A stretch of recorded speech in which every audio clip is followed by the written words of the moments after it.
For the honourable member Grant Robertson. Thank you, Mr. Speaker. This legislation degrades our democratic process. The way in which this government, John Key and Tony Ryle and the rest of this government have gone about passing this legislation through the House degrades our democratic process. Mr. Speaker, it is a political response from this government to a serious problem and issue. It is all about the politics on that side of the House, that John Key does not want the New Zealand public talking about the GCSB because his management of the GCSB has been incompetent. It has degraded to New Zealanders an agency that they should have confidence in.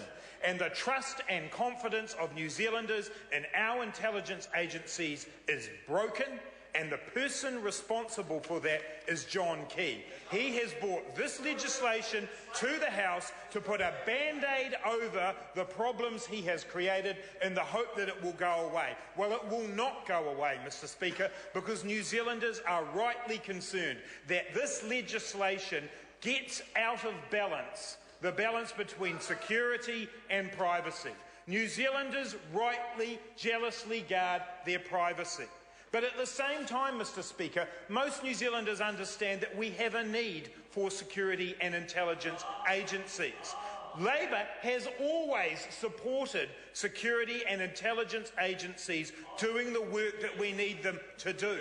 But for them to operate in a way that New Zealanders can have confidence in, they must trust those agencies. And that trust has been broken by this government, Mr. Speaker. We need strong security and intelligence agencies operating under good oversight that New Zealanders can have confidence in. This bill will not deliver that, Mr. Speaker. Mr. Speaker, before I go any further, I want to say something in this House. This is an important piece of legislation. It has created enormous controversy around New Zealand, and the Prime Minister of New Zealand cannot even be bothered to show up today to give a first reading speech about a bill that is so important and so significant to New Zealanders. Order. I can anticipate the point of order. It's not proper for members to refer to the absence of any member, because all members at some stage need to be away from the House for public business or otherwise. I call the point of order the Honourable Trevor Mallard. Speaker, I think if you look to the standing orders in the Speaker's ruling on this matter, it refers to current absences. Saying someone did not make a speech, did not lead the speech which he is responsible for, may indirectly say that some... Order. Well, Mr. Speaker, are you going to deal with that? I'm listening closely. Well, Mr. Speaker, it's a relatively simple matter. My colleague was not referring to the absence of a member because, sir, he was referring to something that was passed. Can I just say to members that it's not an order to refer that someone is absent from the House, but to say that someone will not take a speech or do something like that is in order. I call the honourable member Grant Robertson. New Zealanders should have heard a speech today from John Key. John Key is the promoter of this legislation. John Key is the person who wants to extend the powers of the GCSB at the very time all around the world people are expressing concern about their privacy, expressing concern about what will happen to their communications. Tony Ryle tells this House this is a serious matter. John Key throws Al-Qaeda around today, but he will not give a speech in this House to promote his bill, and that is shameful, Mr. Speaker. Mr. Speaker, today John Key decided to throw out one of his weapons of mass distraction. He decided to throw out another one, and this time it was about the threat of Al-Qaeda in New Zealand. The one thing I want to say about that, Mr. Speaker, and David Shearer has already dealt with this very well, but the one thing I would add to that is that there are already agencies in New Zealand to deal with those sorts of threats. There are already laws in New Zealand to deal with those sorts of threats. The GCSB can already deal with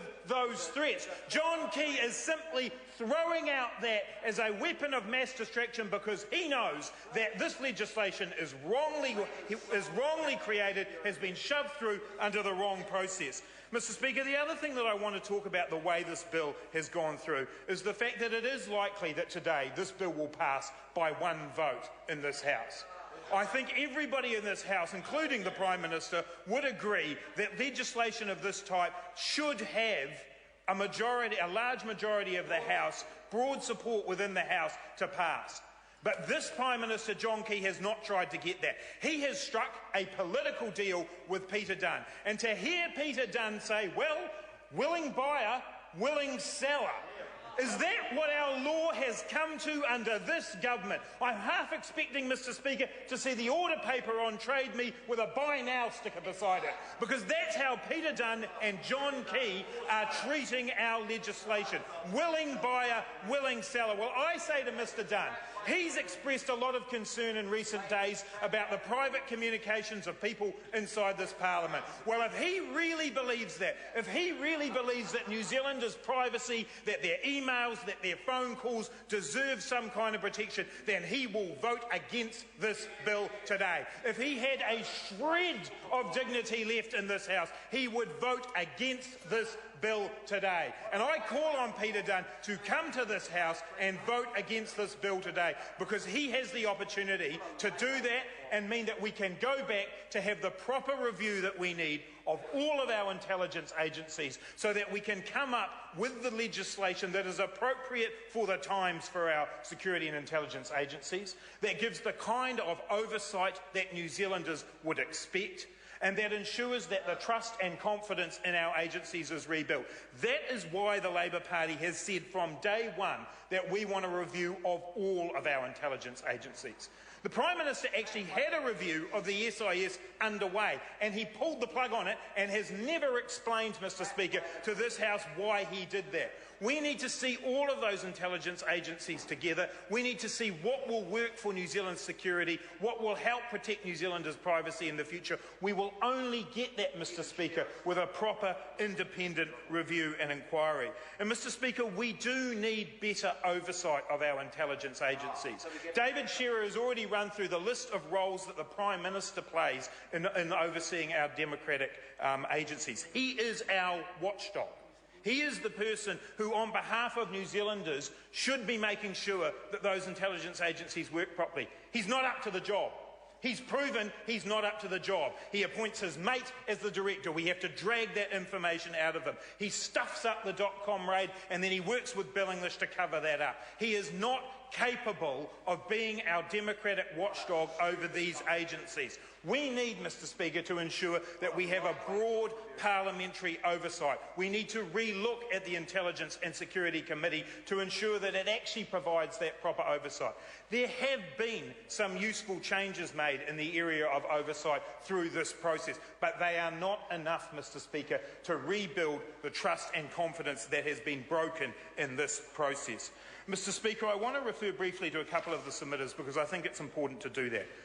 It is very unusual for the Privacy Commissioner, Mari Shroff, to come to a select committee and to say that she wants a bill to stop. But what she said was that the effects on individuals of this legislation are potentially very significant. That's what she said. And she said, in particular, it's not clear the type and level of oversight that is appropriate. And she recommended that the bill not proceed, Mr Speaker. And then the Human Rights Commission, Mr Speaker, who used their statutory power to report directly to the Prime Minister. Only the fourth or fifth time that they have ever done that in their 20-odd years of operation under the Act that they have at the moment. And they said, stop. Do the review. Make sure that there are adequate safeguards and oversight in place, because they were not confident they were here. And the Prime Minister's response to that, John Key's response to that, is to threaten the Human Rights Commission's funding. That's John Key's response to that. The moment an agency, an independent agency, stands up to John Key and says, we want to see better oversight here, we want to see some safeguards for people's human rights, The Prime Minister threatens him, and that's typical of the bullying behaviour. And the Law Society came, Mr Speaker, to the Select Committee, and they said, in the absence of compelling grounds for urgency, this legislation degrades the democratic process. We have had New Zealanders from all walks of life say, we do not want this legislation to pass. But the Prime Minister is determined to ram through this legislation for political reasons. He is determined to ram through this legislation against the wishes of the majority of New Zealanders. This piece of legislation is wrong. The Labour Party is clear. If we have an independent review, if we are able to actually get all the facts on the table, we then can put legislation in front of New Zealanders which they can then accept, and we can rebuild the trust and confidence in our security intelligence agencies. The sad reality, Mr Speaker, is that under this government and under John Key, the trust of New Zealanders and our security agencies has been broken. That is shameful. This bill must not pass. Mr Speaker. I call the honourable member, Dr Russell Norman. Thank you, Mr Speaker. I rise on behalf of the Green Party to talk about